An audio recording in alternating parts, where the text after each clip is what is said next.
न्यूझीलंडमध्ये लहान वयातील मुलांमध्ये मधुमेहाचं प्रमाण प्रचंड प्रमाणात वाढलं होतं. त्याची कारणं शोधण्यासाठी तिथल्या शासनाने तज्ज्ञांची एक समिती 1993 मध्ये नेमली होती. या समितीने मधुमेही लहान मुलांच्या आहाराचं जैव रासायनिक विश्लेषण म्हणजेच बायोकेमिकल ॲनालिसिस केलं. तेव्हा त्यांच्या निदर्शनास धक्कादायक बाब आली.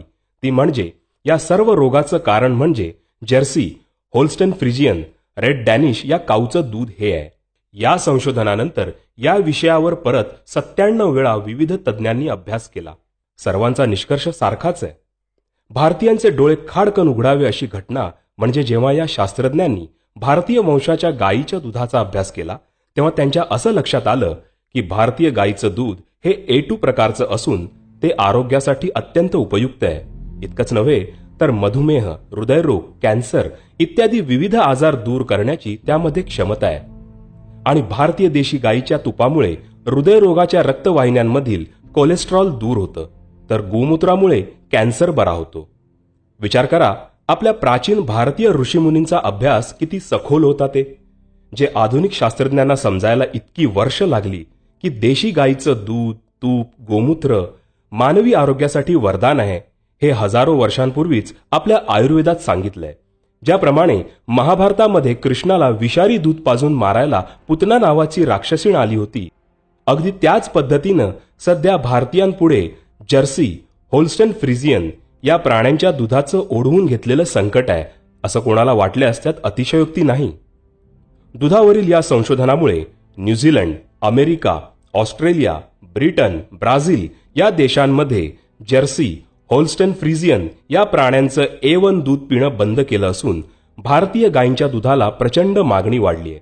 इतकंच काय, तिथे विकल्या जाणाऱ्या दुधाच्या पिशव्यांवरही ते दूध A1 आहे की A2 आहे हे लिहिण्याचं बंधन आहे. खरं तर भारतातही दुधाच्या पिशव्यांवर त्यातील दूध हे A1 आहे की A2 आहे हे लिहिण्याची मागणी ग्राहकांनी करायला हवी.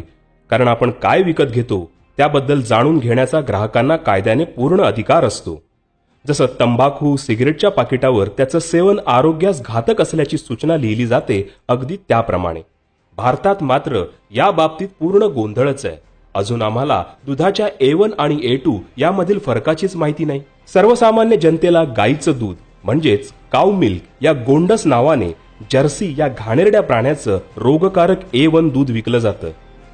सध्या लोकांना आपली खरी गाय कोणती आणि विदेशी जर्सी प्राणी कोणता हा फरकच समजेनासा झालाय.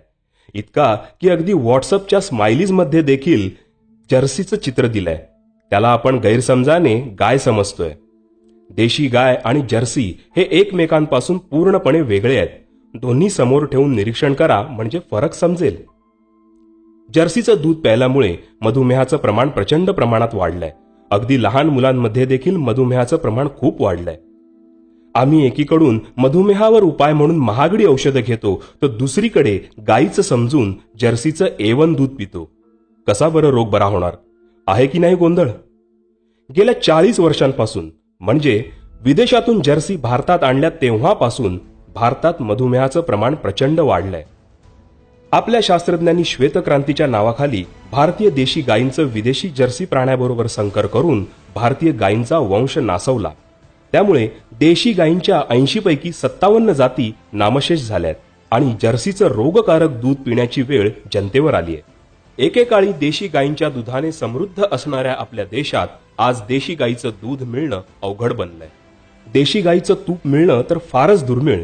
कसंबसं राजस्थानातील पथमेडा या ठिकाणी शुद्ध देशी गायींचं जतन केलं जातंय.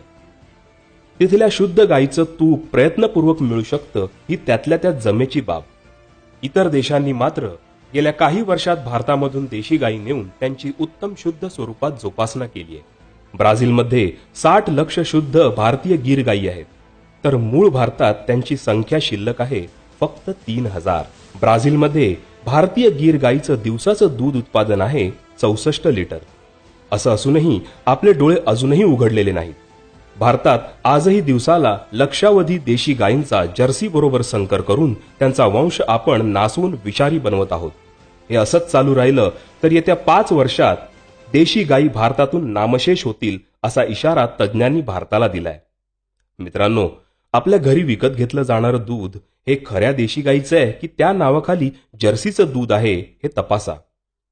देशी गाईच्या दुधाचं सेवन करून आरोग्य सांभाळा.